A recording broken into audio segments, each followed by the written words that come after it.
har modtaget en pakke, og den tænker jeg, vi lige skal ud og hente. Og så lige et lille trick til dem af jer, der måske ligesom mig ikke altid har haft lige meget held med at sætte tøj sammen. Så er jeg begyndt her på det seneste bare at køre meget monokromt. Så det her, det er for eksempel et helt gråt outfit. Så et par, sådan noget para-agtigt.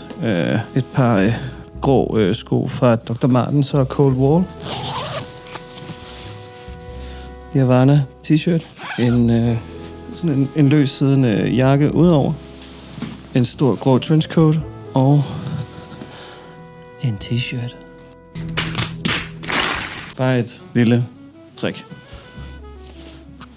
Jeg ved ikke, om det giver mening for nogen af jer derude, men det er i hvert fald en måde for mig på at lege mere med silhuetter. Så det handler om, hvordan tøjet passer, mere end det handler om at sammensætte den farve med den anden farve, og den tredje farve, og den fjerde farve. Jeg bliver i hvert fald super forvirret af det. Så et lille trick. Boom! Jeg skal godt nok til at barbere mig. Hold da op. Nå. Det fulde outfit vil se sådan her ud.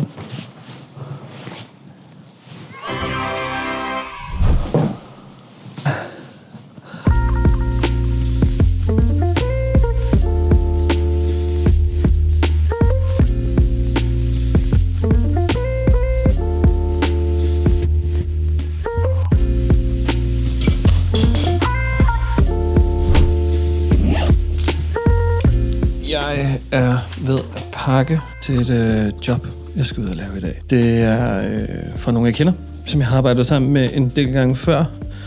Men opgaven er lidt anderledes i forhold til, hvad den plejer.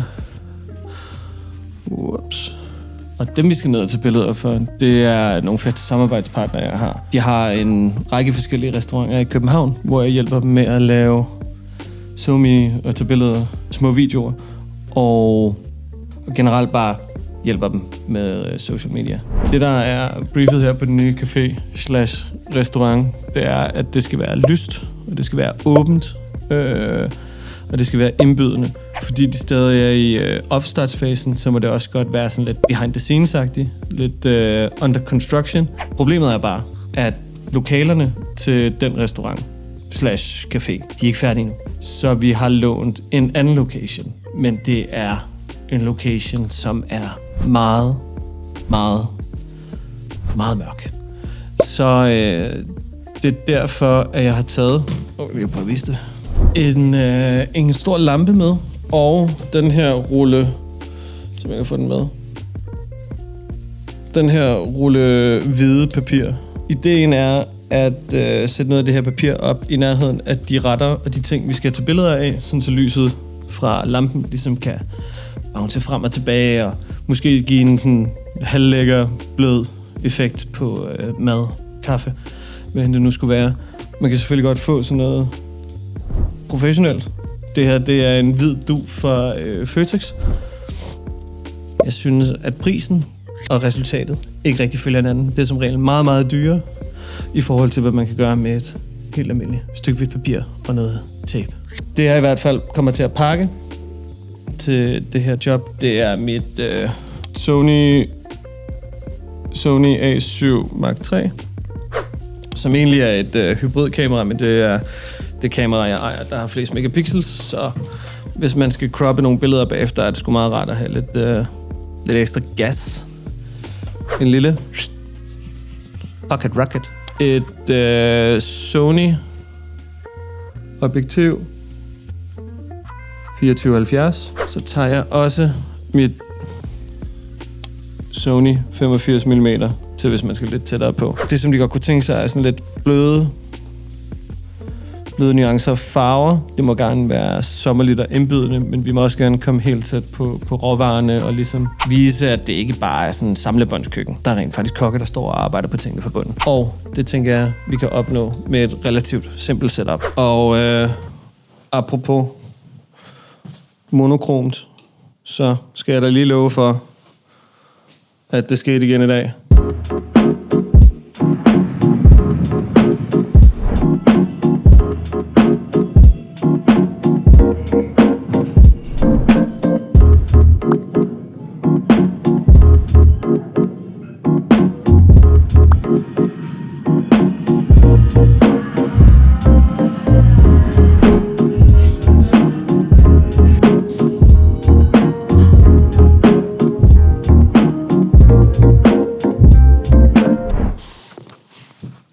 Jeg sidder bare lige og kigger på billederne, som vi har taget i dag, og synes egentlig, vi er sluppet meget godt fra det. Det er altid lidt udfordrende at få noget godt ud af nogle billeder til en restaurant, der ikke rigtig eksisterer endnu.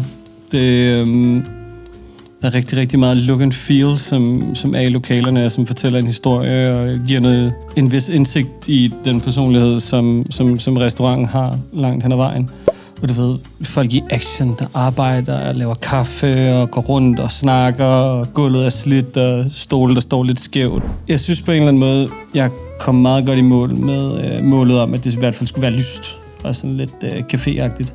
Jeg tror, jeg sender det afsted i hvert fald at få noget feedback, men nu tror jeg lukker ned for det her for i dag, og så håber jeg bare på i morgen, at den skide kiosk har åben, så jeg kan få min pakke. Jeg har endelig fået fikset mit problem med ikke at kunne få fat i mine pakker. Så lad os se, hvad der er i dem. Lige lidt stemning først.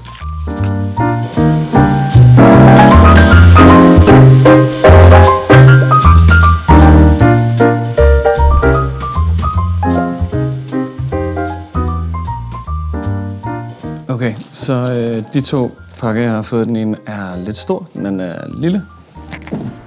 Den ene her er en mini harddisk. En MagSafe Portable SSD på 512 GB. Den er rund, som I kan se, og meningen er, at man kan sætte den fast på bagsiden af din telefon. Det som det gør, det er, at det unlocker den feature inde i dine kameraindstillinger, som gør, at du kan skyde i det, der hedder en log-profil. Basically det gør, det er, at det tager alle dine farver og giver sådan et relativt fladt billede, men indeholder enormt meget information. Så det, man kan forestille sig, det er, at et givet objekt har en farve, og i stedet for at mætte det med den farve, så toner det alle farverne ned, men gemmer stadig dataen om de farver, der er derinde, sådan så man kan bringe det frem. Det her er produktet. Det er godt nok en lille sag, hvilket jeg egentlig er ret tilfreds med. Så har de selvfølgelig valgt at inkludere et USB-C kabel, som går ind i den her, og et helt almindeligt Lightning-kabel, som ikke går ind i min iPhone. Det har en USB-C-indgang. Det er jo lidt latterligt. Ideen er i hvert fald, at man kan tage harddisken, og så kan man sætte den fast her. Og så kan du trække kablet herfra ud i din telefon, hvis det altså var et USB-C til USB-C. Og jeg kan lige prøve at vise, hvad der har nogle optagelser i log fra telefonen.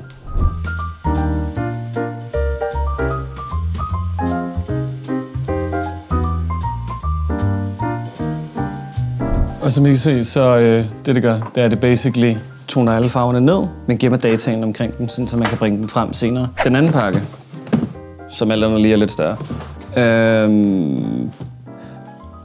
Jeg bor i København, som de fleste nok har lagt mærke til. Og et af de store problemer, når jeg laver mit arbejde blandt andet ude på restauranter, det er, at restauranter er som regel godt oplyst i den forstand, at det er pissehyggeligt at være der. Men det betyder, at der ikke er særlig godt lys til at tage billeder og video i. Og det, jeg har gjort indtil videre, det er, at jeg har haft en af de her kæmpe store, ikke kæmpe store, men du ved, den her størrelse, lamper med, som er relativt tunge, som skal have sit eget stativ og det ene og det andet. Og det bliver sådan ret trættende i længden, fordi man kan ikke cykle med et stativ, og du skal have en ekstra taske med og sådan noget. Så jeg har ledt efter en mindre lampe, som ikke er lige så kraftig, men er kraftig nok til, at jeg kan bruge den på shoots og til billeder. Men også lille nok til, at jeg kan opbevare den i en taske.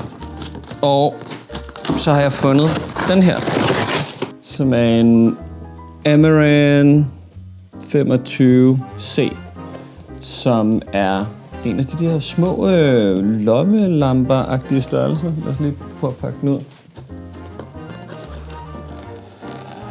Og det, der også er fedt ved den her lampe, det er, at den har...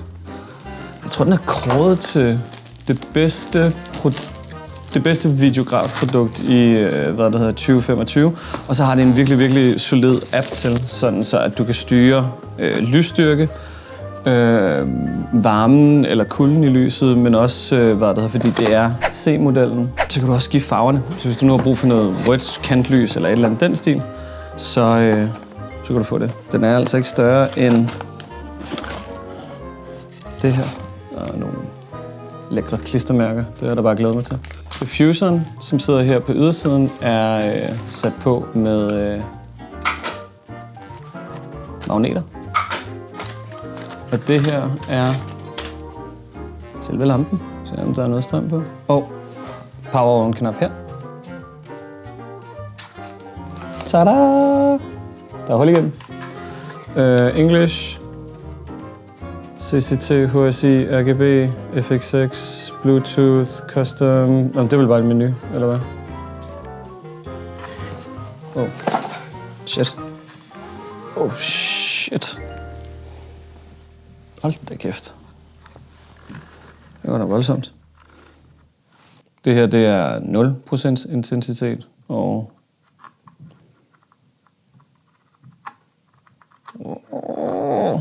Forestil mig, at billedet begynder at falde i stykker lige nu.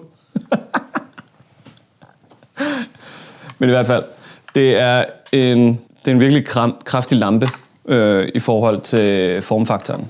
Og jeg tror, jeg kommer til at få rigtig, rigtig meget godt ud af den, fordi jeg ikke behøver at slæve rundt på den her store kasse af et svin af, hvad jeg ellers har af lysudstyr. Det tror jeg var alt for den her uge.